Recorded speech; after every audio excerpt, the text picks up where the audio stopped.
that the meeting is being recorded to come up on the screen. That's the recording started, so I'll now take the sederant. I see that Councillor Allison is here. Councillor Anderson. Here. Councillor Bradley. Here. I understand that Councillor Brown is here. Councillor Callaghan. Councillor Callaghan, are you at the meeting? Here. Thank you.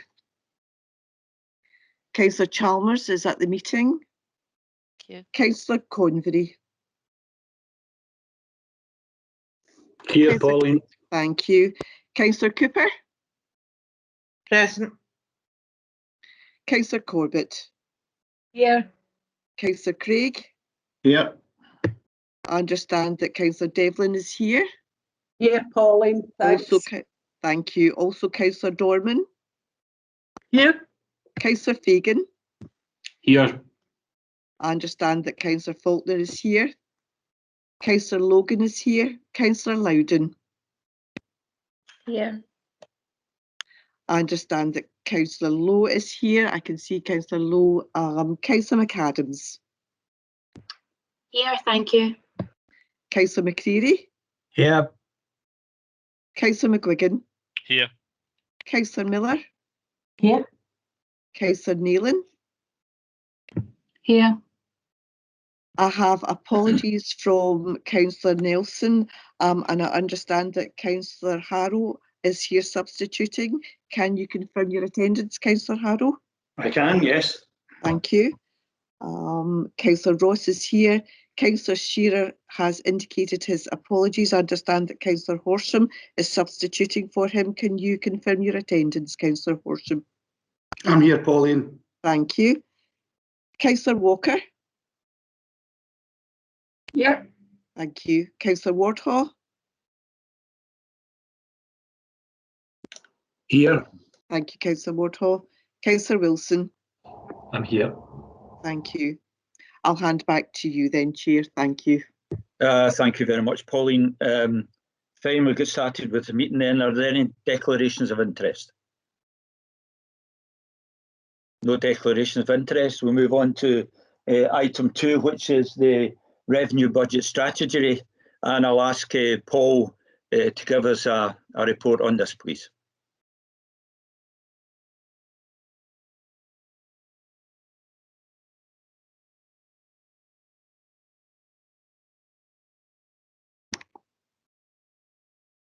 Paul, are you on mute? Chair. Yes. Have you my hand up, Chair? Yes, Jerry. Thanks, Chair. Chair, with your indulgence, I'd like to ask Paul a question before he starts, if that's okay with you. Well, I think it'd be better, Jerry, if we go through Paul's report, and then I'll ask any colleague if they've got questions of officers. So I would prefer to take it that way. So if we let Paul... Sorry, Chair. With all due respect, it's before Paul gets through the report, I'd like to raise three issues. No, I don't want to take it that way, Jerry, okay? That's your opinion, Chair. But Chair, see if you would let me finish and explain what I want to raise. Maybe that would help clarify where I'm coming from. I'd like to raise... Jerry, I'm going to let Paul speak to the report, and then you can raise the things that you want to raise with Paul when I ask colleagues if they have any questions of the officers. Okay? Thank you. Thank you very much. Paul, would you like to go through the report, please?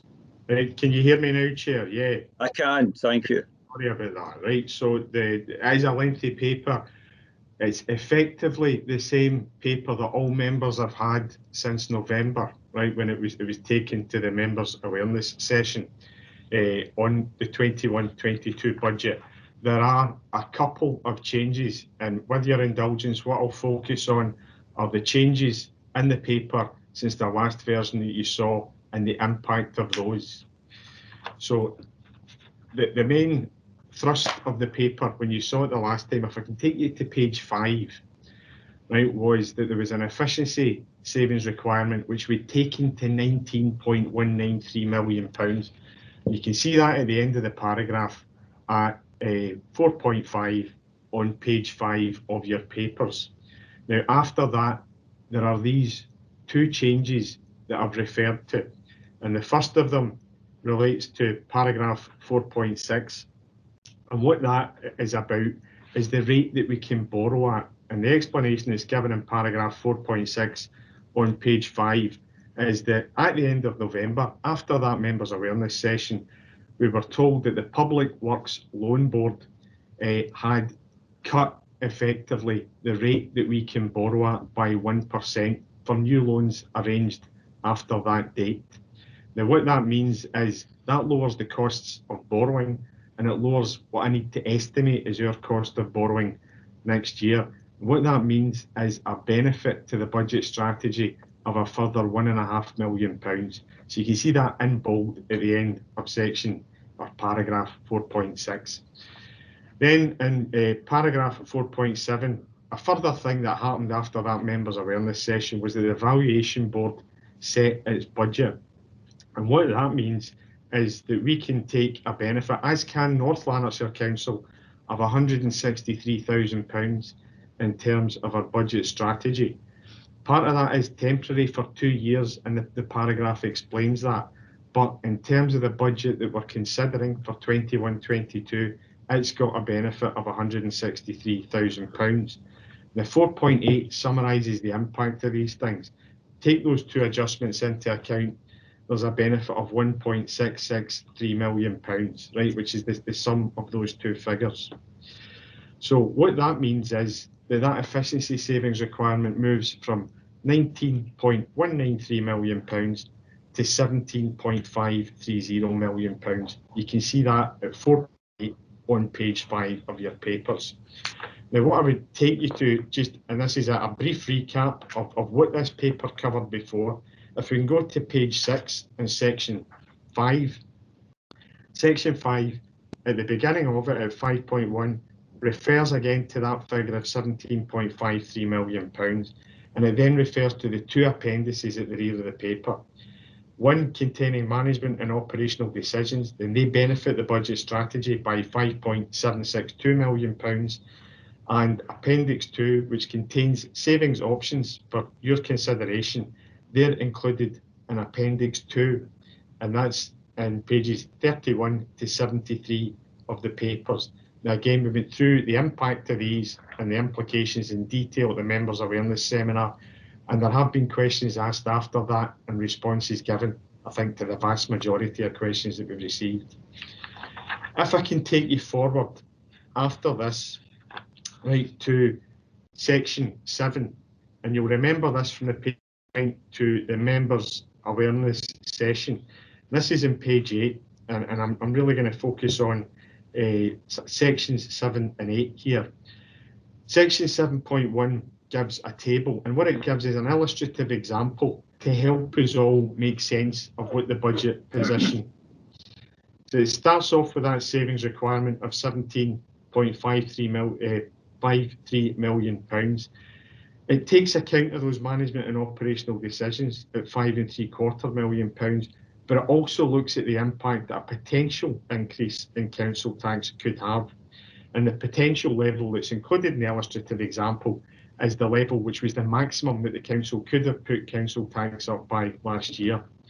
So if those things are taken into account, what that table tries to show is that there's a balance of savings required under those circumstances of just under £5 million, which you would need to take from a package of savings options included at Appendix 2, which comes to just under £15.6 million. Now, there's also in section 8 reference to an approach, and again we went through that at the members' awareness seminar, of development of a joint approach with the community and voluntary sector, and it picks out the fact that there are a number of savings that could be dealt with through this route. They've been pulled out and shown separately in Appendix 5 in the paper, And there's a suggestion there that as a joint approach is developed with the community and voluntary sector to try and address these issues and look at how we move forward, that there is a defendable approach which could use taking money from reserves to bridge that gap for a period of a year until their full implementation in 2022-23. So that's essentially the content of the paper. I would make reference, if I can take you forward to page 11, section 11, under next steps, and that's just about the next step in the process. This is all based on an estimate of government grant. We're not expected, it says there, to receive our grant until the end of January 2021. I would expect to get a grant figure on the 28th of this month, and it will be a period of days after that before we can make sense of what that's telling us in the context of our budget strategy. So that's the next main step there. That would probably mean a journey back to the executive committee to update yourselves about the implications of that. But the point's made at 11.3 that at a point in this journey, the savings would be presented to council for approval as part of the budget setting process. And again, that would obviously be done in tandem with a local government grant settlement. So if I can go back to the recommendations, which are back on page 3 of your papers, you can see them picked out there, 2.11 through to 6, in terms of how we deal with those movements in the budget strategy that I've highlighted since the last time I saw this through the members' awareness session.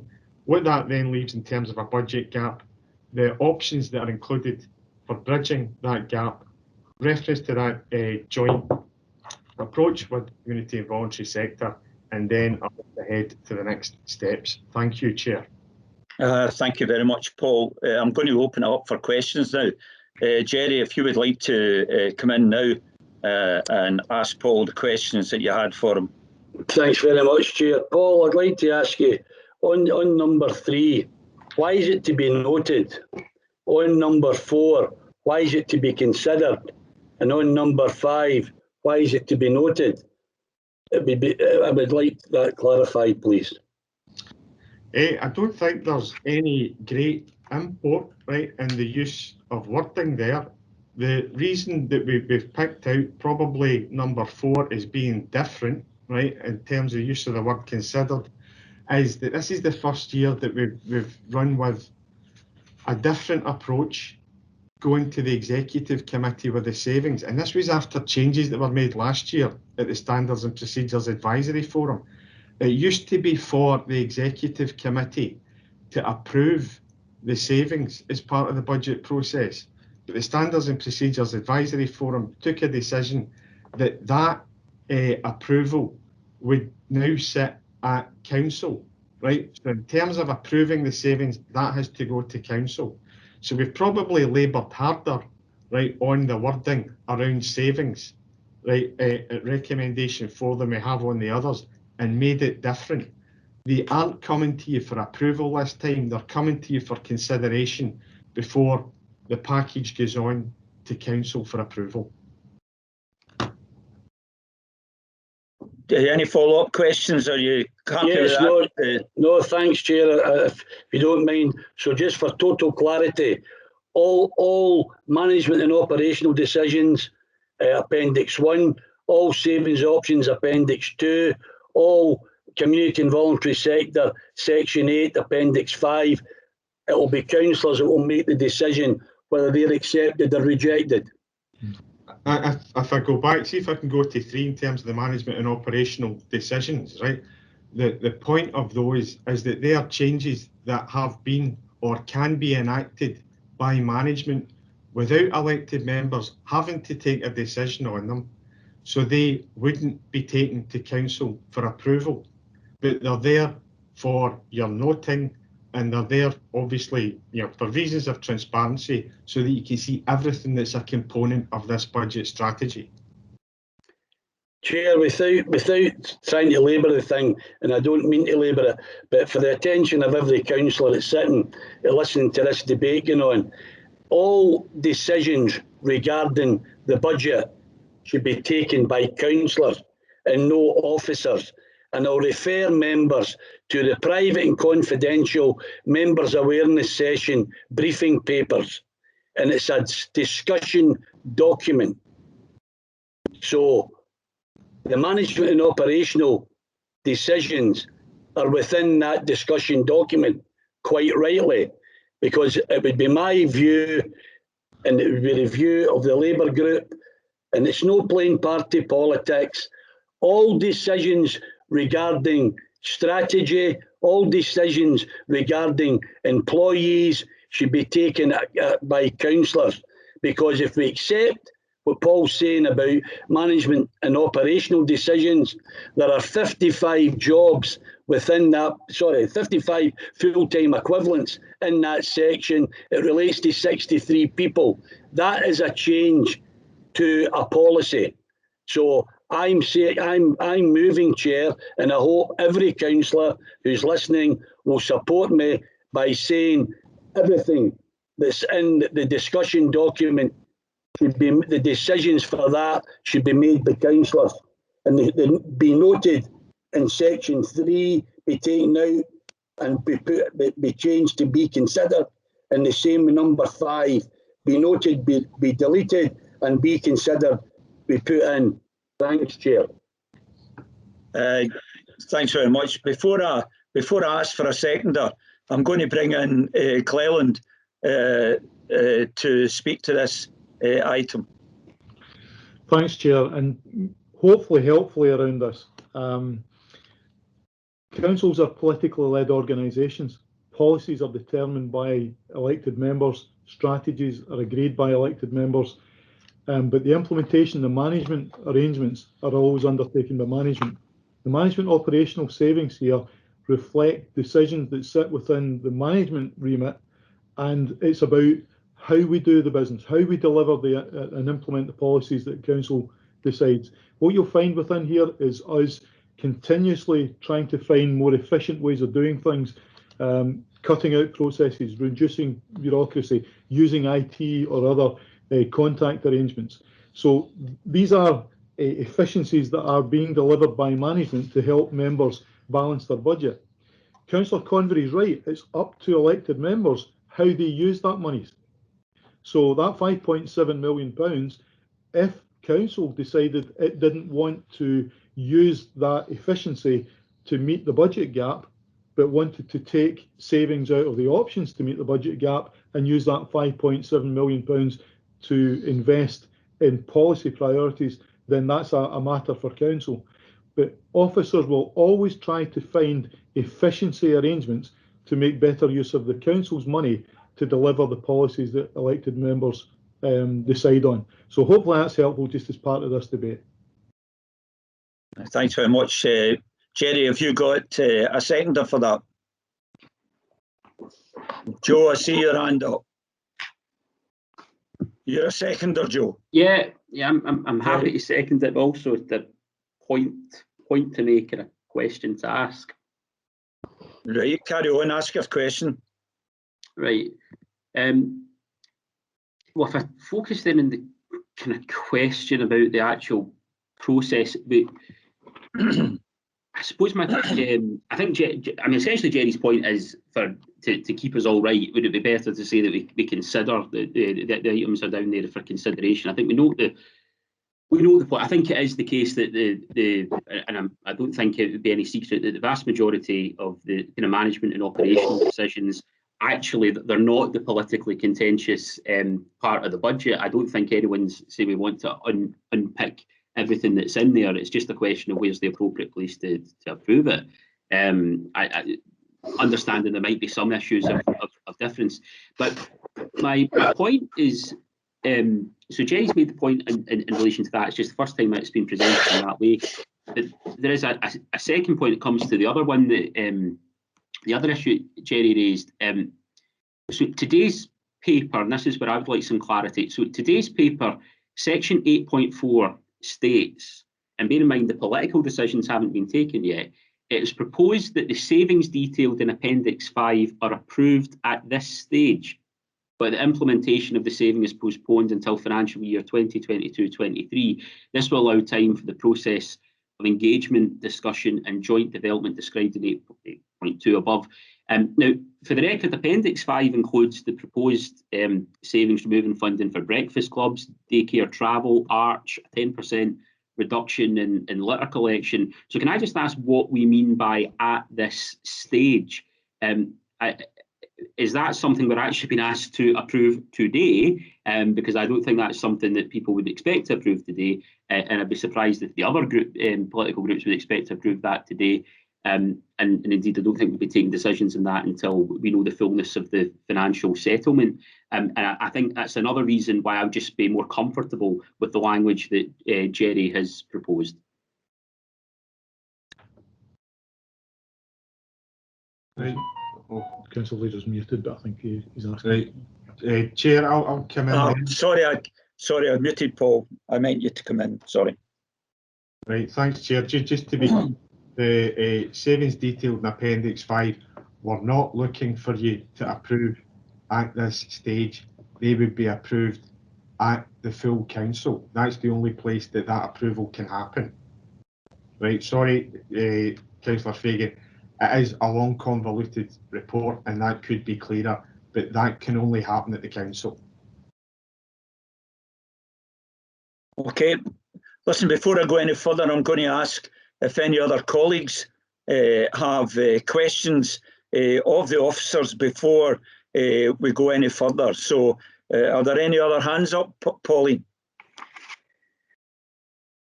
Just having a very quick look, Chair. I'm not seeing any hands up at the moment. I see Margaret Walker's hands up. Yes, Councillor Walker. Yes. Thank you, Chair. Yeah, just following on from what Paul said and Jerry said, you need to change the wording then. It's not clear. My reading of that is that we are approving the cuts in Appendix 5 and the actions relating to Arch and all the rest of it in terms of the community taking those functions over. And what also concerns me about that is the feedback that we're getting about that at the moment is not at all positive as elected members. And also there has been no discussion. I understand you're saying it'll be a year before it actually comes into force, but if you do not change that wording, it certainly looks as we are approving that today without any consultation whatsoever in terms of the people and the community groups that are going to be impacted by this. So I absolutely would support the motion. That wording needs to be changed. Thank you, Chair. Thanks very much, Margaret. I personally have no problem with deferring this whole paper to the full council. I think I should state that at this present time. If that's the view of all the people in this meeting today, then I have no problem. If it's unclear and people are unsure about what's happening, I have no problem with deferring this to the full council. But I'll take other colleagues. I think Robert Brown's got his hand up. Yeah, I think we're getting into a fuss about not very much here, if I may say so, with respect to Labour colleagues. I mean, we normally continue the budget proposals from here. The change, of course, is the fact it'll end up at the full council for decision. I don't see a problem. I mean, we're not asked to approve the paper today, I don't think, subject obviously to your suggestion of continuation. So at the end of the day, we'll have consideration of all these particular issues before us, and we can make a decision one way or the other about it. I think there's a non-issue here. I do share, incidentally, Margaret Walker's concerns about the voluntary sector bit, because I do actually think that's going to be a really, for a relatively modest saving, is going to be something which is going to cause all sorts of difficulties without, frankly, the capacity of the voluntary sector to take these things on board. I mean, that's a discussion for another date. Thanks very much, Robert. Are there any other colleagues with their hands up? Councillor Cooper, Chair. Councillor Cooper. Yeah, I am quite happy to agree to note the paper today and to defer the paper to a decision-making process at full council. I would remind colleagues that tomorrow is the first meeting of the cross-party working group to go into the paper in much more detail and to try to identify a collaborative approach to what our red lines are in regard to this budget. So there'll be a lot of detailed discussion and meetings, I'm sure, before we arrive at a paper that will be presented to the full council. I note that the Labour group have indicated that they will not be attending these cross-party discussion groups. I hope that they'll reconsider that and sit at the table with everyone else to bring forward their red lines. Thank you, John. Thanks very much for your comments, Margaret.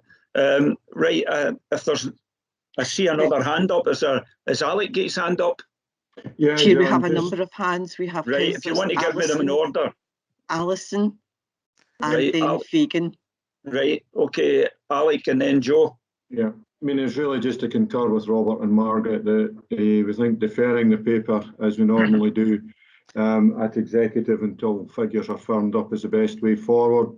We also have these meetings arranged where we can come, where we can support our residents in trying to identify the best way forward. And I would completely agree with the suggestion that it's deferred. Pleased that it's going to council this year for final decision. Thank you. Thanks, Alec. Joe? Yeah, I think the so if we're not agreeing the paper as such then today, I think the proposition that we should defer it, I think everyone would be a lot more comfortable with. I do have to pick up Margaret Cooper's point, because I have set out the conditions in which Labour are quite prepared to sit round the table with the other parties, and she knows what they are. And I'm happy to hear what the outcome is of that meeting tomorrow. But we have to be frank and we have to be realistic, particularly in light of the document that was released by COSLA yesterday. The local authorities are in an appalling financial position, and we've been placed in an appalling financial position. The trade union movement call it Scotland's austerity shame. And let's be absolutely frank about what that means and the reality of that. So you know the conditions before we will enter into those.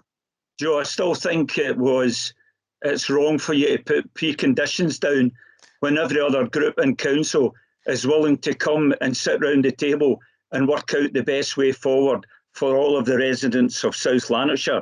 And you've taken yourself out of that totally by putting preconditions there. So I really don't think that's a good enough excuse. Margaret, you're looking for a comment there. Yeah, thanks, John. As chair of the cross-party working group, I've spoken to all of the leaders. I placed a call to Joe, but he didn't return it to me. We are not, as leaders, prepared to accept any preconditions on the table, whilst we acknowledge all of the issues that Joe's raised, and we would agree with them about the appalling state of council budgets, etc., and payments from the Scottish Government to councils and the deterioration over a large number of years. We've all agreed that we will not have preconditions on the table. Whilst the points that Joe's raised, the particular issues that he wanted agreed prior to the meeting, maybe ones that all of us will have a red line on anyway. We're coming to the table with an open book to work in the best interests of the constituents of South Lanarkshire. And at the end of the day, our aim is to achieve a cross-party budget for 21-22. And I'm hoping, John, that when we go to the press with this, as you did last year, that you will emphasise that it's a cross-party budget. But we're not starting out with preconditions. That would be unfair. In that instance, every leader could step forward and say, well, I want this and I want that and I want the next thing. That's the whole purpose of the meeting, to have those open and frank discussions at the meeting. The door's still open for Joe. The invitation's out there. If he chooses not to accept it, the meeting will progress in the same spirit as last year. You know what you need to do. Right, thanks very much, Margaret. If there's no other questions of officers, is it a question of officers, Jerry? Point of clarification. It's a point of clarification. I raised the 3 issues. At no stage did I mention any item within the booklet.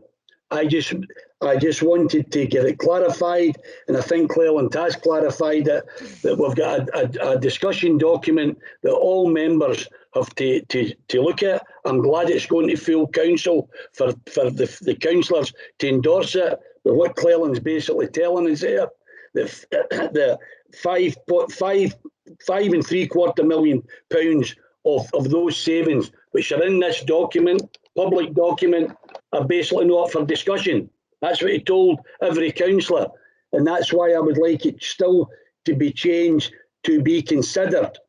No, Jerry, I think we've. Well, that's fine, Chair. That's fine. That every item, and I've made it perfectly clear where we stand. So we're saying there's a document. You're on mute, Jerry. You're still on mute. Sorry. You're still on mute, Jerry. If you take your cursor away from the mute sign. That's it. It's away. Thanks, John. I appreciate that. All I'm saying is, John, that basically we were presented on 16th of November with a booklet, and it had £23,364,000 worth of potential savings. And now we're getting told by the chief executive that basically 5 million of that, £5,762,000 of that are not up for councillors to make a decision. It's a managerial operational decision. Well, you could argue that for every saving that's in that book, it can be done by a managerial decision. So we don't accept it, Chair, and we're making it perfectly clear that document is not what it's supposed to be. It's a false document. Thank you. You've made your position clear. I'm going to bring in Cleland. I'm bringing in Cleland again, Jerry. Hopefully to be helpful, Chair, because I think all groups are comfortable. What I'm hearing is are comfortable with your proposal to defer the entire paper to the budget setting meeting, including myself. Including, that's what I mean, Councillor Condry, I agree. And so I think you've got a consensus agreement to defer consideration of the entire paper. However, just to be clear, when the paper comes back, as we said in the members' seminar, and as we've set out in the discussion document that Councillor Condry has mentioned, and as hopefully I clarified earlier, there are £5.7 million worth of management efficiencies that sit within the officer's remit to produce efficiency, to do things better. It is council's decision whether to accept the benefit of that and put it to the budget gap, or to consider taking more savings from the Appendix 2 and reinvesting the management operational savings. That's entirely in elected members' remit. That's a policy-based or strategy-based decision.